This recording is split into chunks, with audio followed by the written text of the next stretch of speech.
My eyes flutter open and my limbs are twisted in so many directions. And I look up to the bluebird sky and I'm surrounded by snow and boys. It's the week before the X Games, and my buddies and I decided to ditch school and go up to the mountains because we had free tickets from the Warren Miller film we saw the week before. And as we get up there, we're drooling over these huge jumps that they've built for the X Games. Just like reliving this in this moment. So we're taking the first lift up and we're scouting out the jumps and we're like, oh yeah, which one? And we decide on the biggest kicker. It's the biggest jump we've ever seen in our lives and we might as well go for it, right? So one backstory information is that I learned to ski before I was potty trained by my father, who's I think in the back there. And so skiing is something I've always been really good at. And it was the thing that the boys couldn't keep up with me doing. And it was the time that I felt like I could be a real boy. So I watch all of my buddies point their skis down, try this jump, and everyone lands really hard on the table with a big thud. And I can feel the plume of their ego just bursting along with really bad knee pain. If you don't know how jumps work, there's like the up ramp and then this flat part and then the down ramp. And if you hit the flat part, it's like not great. So I'm just sitting there. So I'm really good at skiing, but my sweet spot is the tight trees and the big bumps. It's not the terrain park. But I'm like, oh, if I do this, I have to go for it. I am not going to be too slow like them. Like, I'm going to do this. So on the last one, I'm like, this is my moment. So I put my goggles down. Do, do, do, boom, boom, boom. Do, do, do, boom, boom. I point my skis and I get so much speed. And I feel the wind through my face and through my hair because why would you wear a helmet? And I hit the lip, and in a point of precision, I launch into the air, and I look out over the snow-capped peaks, and I'm the highest I've ever been. And it's a moment of pure bliss, because I'm flying. And I make the jump, I make the landing, or actually I clear the table, clear the whole landing pad, and I land at the bottom, which I didn't realize is called cratering, because it flattens out to slow you down. And I don't remember what happened immediately after that because I didn't have a helmet on. But as I come to, I realize that I'm super dizzy and disoriented, and I come to and I can't really see. And it takes me a minute to realize it's because my goggles are like shattered. And so I have to like take them off, and then I see my boys looking down on me, and I see awe and terror on their face. I've crashed so many times in my life, and they all hurt. And last week, my eyes fluttered open, and I was in so much pain. I felt like I had been wrecked by a huge 70-foot ski jump. But this time, I was in my bed, in my cozy room, surrounded by my art and my altars, sleeping next to my dog and my sleeping partner. Pain is something I've become really, really accustomed to.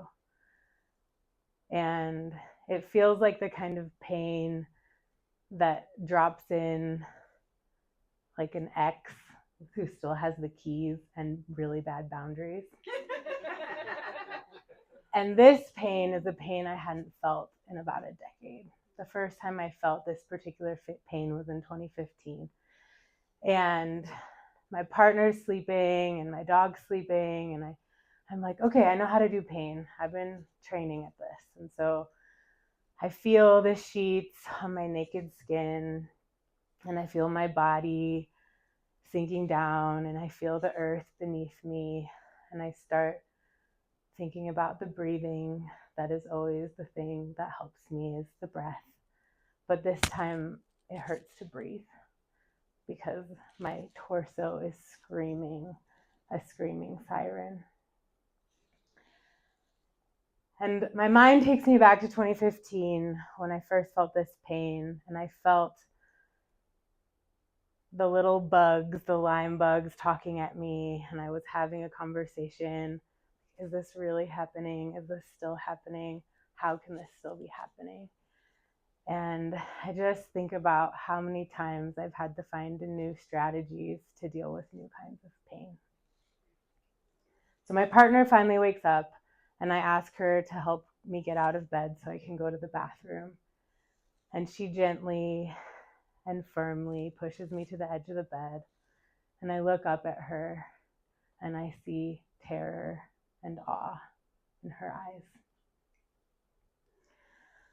I feel like I'm just in this moment again of what do I do? How am I going to deal with this? And I realize it's been 10 days now since this really intense bout of pain. And it feels like training for a big ski race because I've been training and I do have a lot of tools and skills. And I've been learning how to reach out and how to communicate what's been going on. Because as I'm going through my day-to-day, I'll be walking my dog or doing the laundry. And sometimes I think, how could I describe this pain that I'm in, like to anybody? And I realize I really don't know how to, because I don't really even know how to acknowledge it to myself. So this time I practice reaching out, and I get flooded with songs and invocations from healing goddesses and meditations and offers to come pick up my dog's poop and cook for me. And I just feel so much love. And one of my friends is over helping me vacuum, actually. And I asked them to bring me my laptop, and because it's too heavy and hurty for me to lift. And I'm laying down and my eyes are closed because usually I have to be in the dark. And I'm just marveling at my hands because they're just flying across the keyboard. And I'm like, wow, I know how to, like, my fingers know all the places for the words. And I just feel like this thrill of writing. And I notice how writing has become like skiing for me because I can't ski anymore. But it's this place where I just feel like I can fly. And my mind and my body and all the people who I write with and listen to help me remember that I'm still the same adventurer that I always was. And so for me tonight, it felt impossible for me to get on this stage for so long. I've been wanting to come and it hasn't been possible. And then this week I was like, oh, how am I going to get here? And getting on the mic really feels like skiing because like driving up I-70 right now sounds like absolutely impossible, especially because my dad says sometimes it can take 5 hours in traffic. But getting here tonight feels like, yeah, skiing. And when I get on the mic, it feels like dropping in off a huge cornice, just like no turning back, nowhere to go, nothing to do but fly.